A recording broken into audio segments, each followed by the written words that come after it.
அம்மா உணவு சிறப்பா செயல்படும்.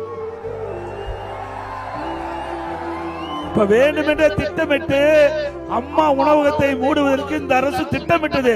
அதை முறியடிச்சுக்கிறோம். மேலும் அம்மா உணவகம் அற்புதமாக மக்கள் விரும்புகிற உணவு அம்மா உணவகத்திலே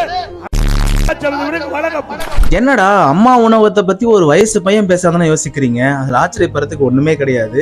தமிழ்நாட்டுல ஒரு பொண்ணான திட்டம் சொல்ல போனா இந்த அம்மா உணவகம் தான். இதால கோடான கோடி பேர் பயனடைஞ்சிருக்காங்க.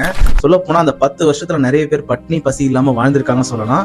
அப்படிப்பட்ட ஒரு திட்டம் தான் அது. ஏன்னா காமராஜர் ஐயா குழந்தைங்க பசியோட பட்னியோட படிக்க கூடாதுன்னு மதிய உணவு திட்டத்தை கொண்டு வந்தாரு. புரட்சி தலைவர் அதே கொஞ்சம் இனோவேட் பண்ணி சத்துணவு திட்டம், குழந்தைங்களுக்கு சத்தா சாப்பிடணும் சொல்லி சத்துணவு திட்டம் கொண்டு வந்தாரு. ஆனா புரட்சி தலைவி அம்மா, அந்த வார்த்தை அவங்களுக்கு பொருந்தங்க. தி அயன் லேடி அவங்க என்ன பண்ணாங்கன்னா, என் நாட்டில் இருக்க எந்த மக்களும் பசியும் பட்டினியும் வாழக்கூடாது, ஒருவேளை சாப்பாட்டுக்கு யார்கிட்ட கையேந்த கூடாதுன்றதுக்காக மலிவான விலையில, அதாவது ஒரு இட்லி 1 ரூபாய், 5 ரூபாய்க்கு சாம்பார் சாதம் தயிர் சாதம் சொல்லி அப்படிப்பட்ட ஒரு அழகான ஒரு திட்டத்தை கொண்டு வந்து எல்லாரோட வயிற்றுலயும் பசி இல்லாம வாழ வச்சாங்க.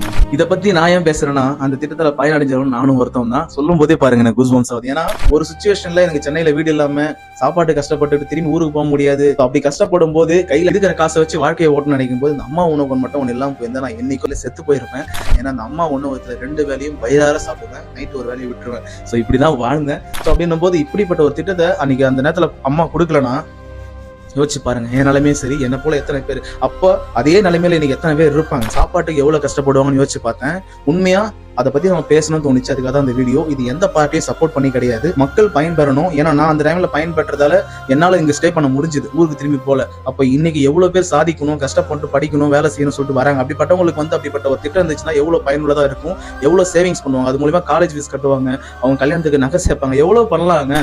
இன்னைக்கு சென்னையில வந்து கரண்டா 150 ரூபாய் 200 ரூபாய் எல்லாம் ஒரு நாளை ஓட்டவே முடியாது. ஏன்னா இன்னைக்கு விலைவாசி அப்படி இருக்குது. தயவு செஞ்சு கையெடுத்து கெஞ்சி கேட்கிறேன், அந்த இடத்துக்குமே யார் வரீங்களோ அந்த அம்மா உணவு கூட உங்களுக்கு போட மனசு வரணும் கூட அரசு உணவகம் போட்டு மக்களுக்கு நல்ல சாப்பாடு போட்டு முடிஞ்ச வரைக்கும் புண்ணியத்தை சேருங்க. இது ஏன் சொல்றேன்னா, நம்மளாம் வந்து 3 வேளை சாப்பிட்றோம், நமக்கு சாப்பாடு இருக்குது, கையில காசு, வேலைக்கு பூரா சம்பாதிக்கிறோம், ஏதோ நம்ம முடிஞ்சதை பண்ணிக்கிறோம். நான் இல்லாம ரோட்ல கஷ்டப்படுறவங்க, எதுவுமே இல்லாதவங்களுக்கு அந்த ஒண்ணு இருந்துச்சுன்னா எவ்வளவு யூஸ்ஃபுல்லா இருக்கும்ன்றதை யோசிச்சு பாருங்க. மக்கள் பயன்பெறவள ஒரு 4 திட்டத்தை நல்லா கொடுத்தீங்கன்னா செம்மையா இம்ப்ரூவ்மெண்ட் ஆவாங்க. நிறைய சேவிங்ஸ் பண்றதுக்கு நல்லா யூஸ்ஃபுல்லா இருக்கும். இல்லாதவங்களுக்கு அடுத்த லெவல் போறதுக்கு ரொம்பவே பயனுள்ளதா இருக்கும். அதுக்காக தான் இந்த வீடியோ. முடிஞ்ச வரைக்கும் இந்த வீடியோ ஷேர் பண்ணி உங்களோட கருத்துக்களை கமெண்ட்ல சொல்லுங்க. வீடியோ பிடிச்சா லைக் அண்ட் ஃபாலோ பண்ணிக்கங்க. நான் ரூம்ல இருக்கும்போது 10 ரூபாய் வச்சு வாழ்ந்துருக்கோம். 10 ரூபாய் வச்சு என்னங்க பண்ணீங்க? அம்மா ஹோட்டல்ல சாப்பிட்றோம். காலைல 3 ரூபா இட்லி, 1 ரூபா, 3 இட்லி சாப்பிடுவோம். மத்தியானம் சப்பாத்தி மட்டும் இப்போ நைட்டு வந்து சப்பாத்தி மட்டும் வாங்கிப்போம். 3 சப்பாத்தி 6 ரூபான்னு நினைக்கிறேன், அது கொடுத்துருவாங்க. மத்தியானம் வந்து நாங்கள் பசங்கள்லாம் போயிட்டு இது மட்டும் போய் தயிர் சாதம் சாப்பிடுவோம். ஒரு ஊறுகாய் பேக்கெட் 10 ரூபாயில முடிஞ்சோம்.